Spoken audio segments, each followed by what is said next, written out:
배우 송혜교가 반려견과 행복한 일상을 공개했습니다. 송혜교 인스타그램에 영어로 Night Night이라며 반려견을 안고 뒤에서 올려보는 얼굴이 담긴 사진을 게재했습니다. 투명한 피부로 보나 사진 속 송혜교는 41세라는 나이가 믿기지 않게 여전한 동안 외모를 자랑하고 있습니다. 송혜교의 프로필을 살펴보자면 송혜교는 1981년 11월 22일 생으로 올해 나이는 41세입니다. 고향은 대구광역시 달서구이며 본가는 여산 송시입니다. 키는 161cm이며 혈액형은 A형입니다. 가족으로는 어머니가 있습니다. 학력은 서울 대도초등학교 졸업, 숙명여자중학교 졸업, 은광여자고등학교 졸업, 세종대학교 영화예술학 중퇴입니다. 송혜교는 유나이티 아티스트 에이전시 소속으로 1996년 성경 스마트 모델 선발대회로 데뷔했습니다. 10대 중반에 데뷔한 이래 2000년대와 2010년대 대표적인 미녀 배우이자 탑스타이며 명실상부 드라마 퀸이었습니다. 송혜교가 주연으로 출연한 작품들 중에는 그들이 사는 세상을 제외하면 단 한 번도 실패한 적이 없고 시청률이 제일 낮았다던 그들이 사는 세상도 웰메이드 드라마로 인정받아 두고두고 회자되고 있는 작품입니다.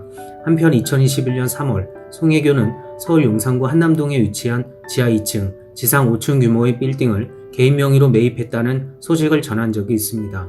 해당 빌딩은 한남더일 인근에 위치한 2014년 신축된 내외관이 수려한 건물로 알려졌습니다.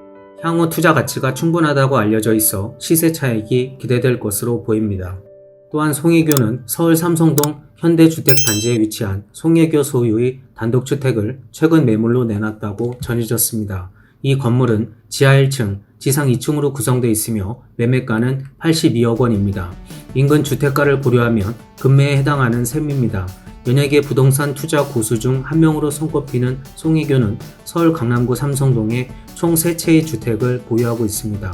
한 부동산 업계 관계자는 82억 원의 매물로 나왔다. 평당 가격이 약 6천만 원이 되지 않는 셈이라며 단지 내에서도 꼽히는 입지나 조건을 따지면 실거래가보다 낮은 금매나 다름없는 가격이 나왔다고 설명했습니다. 한편 송혜교가 전남편 송중기와 신잡 살림을 꾸렸던 서울 한남동 신혼집은 지난 2월 말부터 철거에 들어갔다고 합니다. 송중기는 2016년 11월 15일 약 100억 원의 이 주택을 매입했으며 여전히 송중기의 소유입니다. 이 건물은 지하 3층, 지상 2층, 연면적 330평 규모의 단독주택으로 재건축되며 현재도 공사 중에 있습니다. 그리고 송중기와 송혜교의 신혼집으로 알려졌지만 이는 사실 무근이라고 합니다. 한 관계자는 언론 보도를 통해서 한남동 집에 대해 두 사람이 그 집에서 같이 살았던 적이 없었다. 신혼집이 아니라 송중기의 개인 소유 주택이다 라고 밝혔습니다. 한편 2017년 명단 공개라는 프로그램에서 송혜교는 삼성동 단독주택과 50m 떨어지지 않은 곳에 위치한 90억 원 상당의 주택을 매입, 송혜교의 삼성동 부동산 자산만 200억 원이라고 추정했습니다. 송혜교는 명성과 수입에 비해 부동산 자산을 많이 갖고 있는 스타는 아닙니다. 홀로 자신을 키운 어머니에게 집 선물을 해드리기 위해서 부동산 재테크에 입문했다고 합니다. 한편 송혜교는 2017년 7월 5일 드라마 태양의 후예를 함께했던 배우 송중기와 결혼한다고 깜짝 발표를 했습니다. 그리고 2017년 10월 31일 서울 신라호텔에서 송중기와 결혼식을 올렸습니다. 하지만 2년 만인 2019년 6월 27일 송혜교와 송중기가 이혼 조정 신청 중이라는 기사가 나왔습니다. 이혼 사유에 대해서 송혜교는 성격 차이라고 했고 송중기 법무대리인도 합의 이혼이라고 전했습니다. 그러나 한 매체의 기사에 따르면 송중기가 먼저 이혼 조정 신청서를 냈으며 이혼 조정 신청이 송혜교의 상의 없이 이뤄졌고 송혜교는 보도자료를 통해 사실을 알게 됐다는 말도 있습니다. 당시 드라마 남자친구에서 함께 연기한 박보검과의 관계가 송중기와 이혼하는데 결정적인 사유가 되었다는 황당한 루머가 돌기도 했었습니다. 결국 2019년 7월 22일 합의 이혼이 성립되어 서로 위자료와 재산 분할 없이 이혼하는 것으로 마무리되었습니다.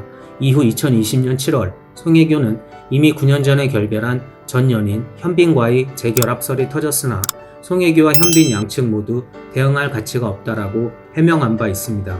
한편 송혜교는 광복절을 맞이해 다시 한번 뜻깊은 선행을 펼치기도 했습니다. 우리나라의 역사를 알리려는 꾸준한 기부활동으로 한류스타다운 책임감을 보여주고 있습니다. 송혜교는 서경덕 성신여자대학교 교수와 해외에서 만난 우리 역사 이야기 뉴욕편, 안내서 1만 부를 뉴욕 한국문화원에 기증했다고 밝혔습니다. 전 세계 도시별 대한민국 독립운동 역사 안내서 기증 캠페인 중 중국의 상하이와 일본 도쿄 등에 이은 6번째 도시로 미국 뉴욕에 안내서를 기증한 것입니다. 서경덕 교수는 개인 SNS를 통해 서경덕 기획, 송혜교 후원의 콜라보는 지난 10년간 역사적 기념일 때마다 전 세계에 있는 대한민국 독립운동 유적지에 한국어 안내서, 구조작품, 한글 간판 등을 지금까지 28곳에 기증했다라고 말했습니다. 처음 시작은 2012년 미국 뉴욕 현대미술관에 한국어 안내서를 기증하면서부터입니다. 이후 중국 상하이 임시정부 청사 윤봉길 기념관, 중국 충칭 임시정부 청사에 한국어 안내서를 기증을 비롯해 미국 LA 도산 안창호 하우스, 미국 필라델피아 서재필 기념관 등의 한글 안내서를 기증했습니다. 서경덕 교수는 송혜교의 이러한 기증에 대해 한류의 영향으로 외국인들이 한국 역사에도 관심을 가지고 있고 재외 동포나 유학생들에게도 독립운동 역사를 알리는 데 도움이 되고 싶었다라고 설명한 바 있습니다. 이렇듯 송혜교는 대한민국을 대표하는 한류 스타로 남다른 책임감과 선한 영향력을 펼치며 다른 이들에게 많은 귀감이 되고 있습니다.